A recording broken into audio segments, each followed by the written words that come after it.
Hi friends, வாங்க இன்றைக்கி தக்காளி ஊறுகாய் எப்படி பண்ணுறதுன்னு பார்க்கலாம். பெரிய கடாயாக வச்சுக்கோங்க. 1.5 கிலோ தக்காளி நல்லா பழுத்த பழமாக எடுத்து கட் பண்ணி வச்சுருக்கேன்.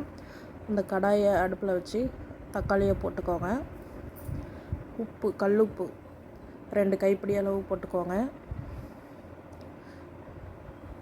போட்டு கிண்டிட்டு மூடி வச்சுருங்க. தட்டு போட்டு மூடி வைங்க.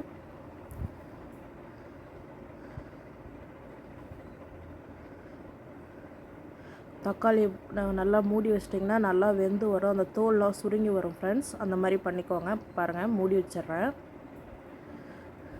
இன்னொரு பக்கம் கடாயை வச்சு 1.5 ஸ்பூன் வெந்தயம், 1.5 ஸ்பூன் கடுகு, 1/2 ஸ்பூன் சீரகம் வறுத்துக்கலாம். அதிகமாக போடாதீங்க ஃப்ரெண்ட்ஸ். வெந்தயம், கடுகு இதெல்லாம் கம்மியாகவே போட்டுங்க. கசப்பு தன்மை தெரியும். நல்லா கடுகு நல்லா பொரிஞ்சு வரும் ஃப்ரெண்ட்ஸ். வெந்தயமும் நல்லா கலர் மாறும். ரொம்ப நேரம் தீர மாதிரி வறுத்துக்காதீங்க. கசப்பு தெரியும் ஊறுகாயில் நீங்கள் போட்டிங்க அப்படின்னா. பாருங்கள், வறுத்தாச்சு. ஒரு பிளேட்டில் கொட்டி ஆற வச்சுட்டேன். இன்னொரு பக்கம் பாருங்கள், தக்காளி நல்லா அந்த தக்காளியிலேருந்து தண்ணி வருது ஃப்ரெண்ட்ஸ். தண்ணிலாம் ஊற்றவே இல்லை. ஒரு லெமன் சைஸ் அளவு புளி எடுத்து வச்சுருந்தேன். அதில் எதுவும் தூசி இந்த மாதிரி இல்லாத எடுத்து ஒரு டைம் நான் வாஷ் பண்ணிக்கிட்டேன்.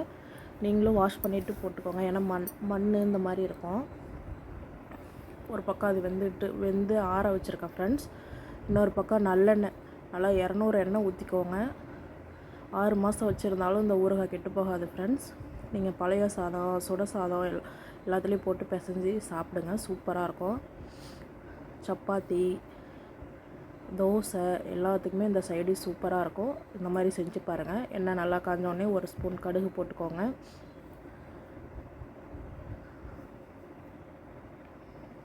கடுகு நல்லா பொரியட்டும் ஃப்ரெண்ட்ஸ். பூண்டு ஒரு 10 பல் எடுத்து உரித்து வச்சுருக்கேன். அதை போட்டுக்கோங்க. முழுசாகவே போட்டிருக்கேன்.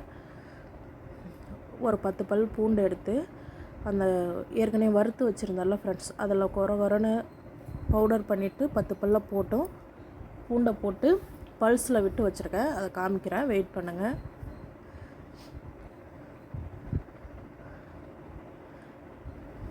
கருவேப்பிலை ஒரு கைப்பிடி அளவு எடுத்து வச்சுருக்கேன். அதே எண்ணெயிலே போட்டுக்கலாம். நல்லா வாசமாக இருக்குது ஃப்ரெண்ட்ஸ். எண்ணெயிலே பொரிஞ்சிருச்சுன்னா சீக்கிரம் ஊறுகாய் கெட்டு போகாது.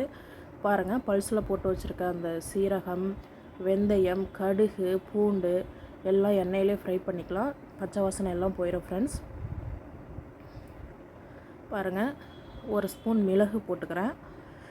எண்ணெயிலே பொரியட்டும். அதுக்கப்புறம் தக்காளியை நல்லா ஆறினோடனே மிக்சியில் போட்டு அரைச்சி எல்லாம் ஊற்றியாச்சு ஃப்ரெண்ட்ஸ். நல்லா கொதி வருது பாருங்கள்.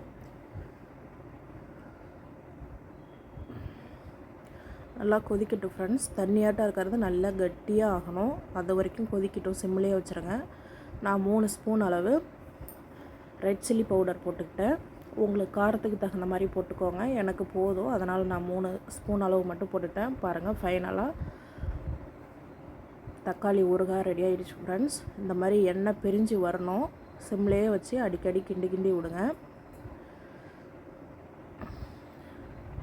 இதை நீங்கள் பாக்ஸில் போட்டு ஸ்டோர் பண்ணி வச்சுக்கிட்டீங்க அப்படின்னா எல்லா வெரைட்டி ரைஸு, சாப்பாடு, சப்பாத்தி, தோசை எல்லாத்துக்கும் சூப்பராக இருக்கும் ஃப்ரெண்ட்ஸ். இந்த மாதிரி ட்ரை பண்ணி பாருங்கள். பிடிச்சிருந்தா லைக் பண்ணுங்கள், ஷேர் பண்ணுங்கள், சப்ஸ்கிரைப் பண்ணுங்கள்.